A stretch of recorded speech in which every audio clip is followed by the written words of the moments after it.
बंटी नाम का एक लड़का जगतपुर गांव में रहता था। वह परीक्षा देने के लिए गुजरात जा रहा था। ठंडी का दिन था, चारों तरफ से कोहरा छाया हुआ था।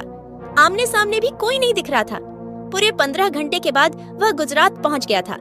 परीक्षा अगले दिन थी, इसलिए वह एक होटल में रहने के लिए सोचा।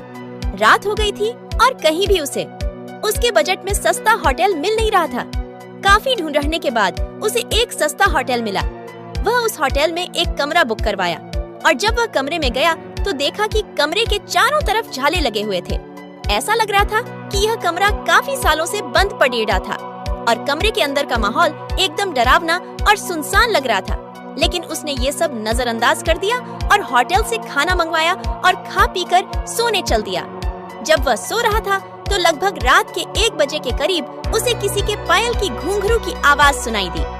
वह रात थी, एक डरावनी रात। मुझे पूरा विश्वास है कि आपको मेरी कहानी पसंद आएगी, तो अब वीडियो को लाइक और अपने डरपोक दोस्तों के साथ जरूर शेयर करें और सब्सक्राइब और फॉलो जरूर करना। चलो कहानी की तरफ। बंटी तुरंत नींद से उठ गया और जल्दी से खिड़की के पास गया, ये पता करने के लिए को इतनी रात को किसकी पायल की आवाज सुनाई दे रही है और इस सुनसान रास्ते में कौन आधी रात को घूम रहा है, क्योंकि वहाँ होटल में बंटी और मैनेजर के अलावा कोई भी नहीं था।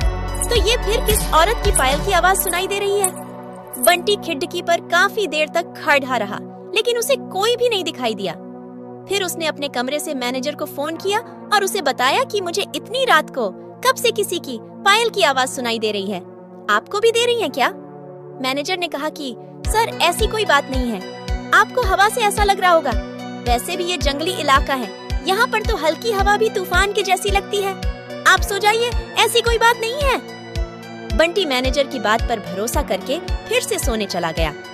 कुछ देर बाद उसे दोबारा वही पायल की आवाज पहले से भी ज्यादा तेज सुनाई देने लगी। इस बार उसने अपने कमरे का दरवाजा खोला और सीधा होटल के बाहर देखने के लिए चला गया। जब वह बाहर आया तो देखा कि एक काफी लंबी औरत है जो सफेद साड़ी पहनी हुई थी। उसके काफी लंबे बाल थे और चेहरा ढका हुआ था। वह अपने हाथ में एक नारियल लेकर के होटल के चारों तरफ चक्कर लगा रही थी।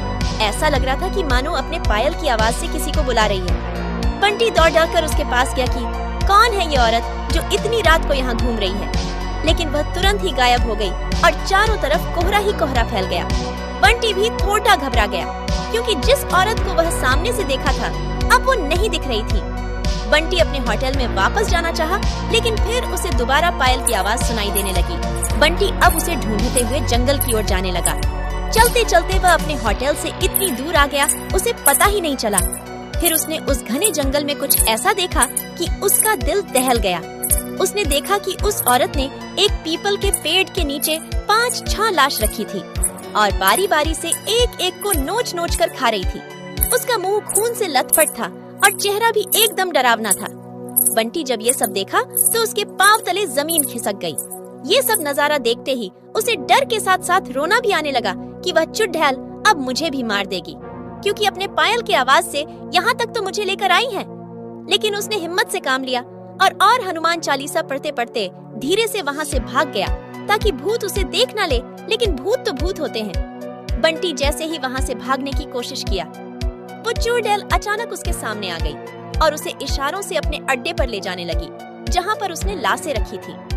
बंटी हनुमान जी जाप करके इतनी तेजी से वहाँ से भागा कि मानो जैसे उसके अंदर किसी की शक्ति आ गई हो।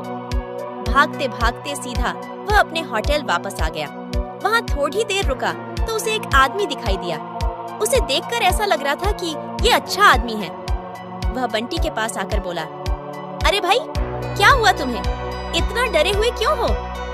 बंटी ने सारा किस्सा उस आदमी को सुनाया तो उसने बताया कि भाई, तुम बहुत किस्मत वाले हो कि आज तुम बच गए। वो भूत किसी को भी नहीं छोड़ती। और तुम इस होटल में क्या कर रहे हो? इसको तो बंद हुए काफी साल हो गए। बंटी जब उस आदमी का इतना बात सुना तो उसका डर कर मारे पसीने निकले लगे। फिर वह आदमी बताने लगा कि इस होटल में बहुत साल पहले एक एल्डरडहाकी के साथ 4-5 लड़डहाके उसका भयानक तरीके से रेप करके मार दिए थे। लड़डहाकी तो मर गई, लेकिन किसी को भी नहीं छोड़ी और जो भी रात के समय में इस रास्ते से गुजरता है सबको अपने कब्जे में कर लेती है और मार देती है। और कुछ दिन बाद इस होटल पर पुलिस का छापा पड़े रहा, तब से यह होटल बंद है। बंटी जब उस आदमी की पूरी बातें सुना तो वह बहुत जोर जोर से रोने लगा। ये सोचकर कि आज मैं मर जाता। फिर वो आदमी बंटी को चुप कराया और बोला, चलो आज रात तुम मेरे घर रह लो, मेरा घर पास में ही है, डरो मत, अब मैं आ गया हूँ ना। बंटी उस आदमी को धन्यवाद किया और उसके साथ उसके घर चला गया और अपने आप से एक वादा किया कि आज के बाद वह भूल कर भी कभी अनजान जगह पर नहीं जाऊंगा।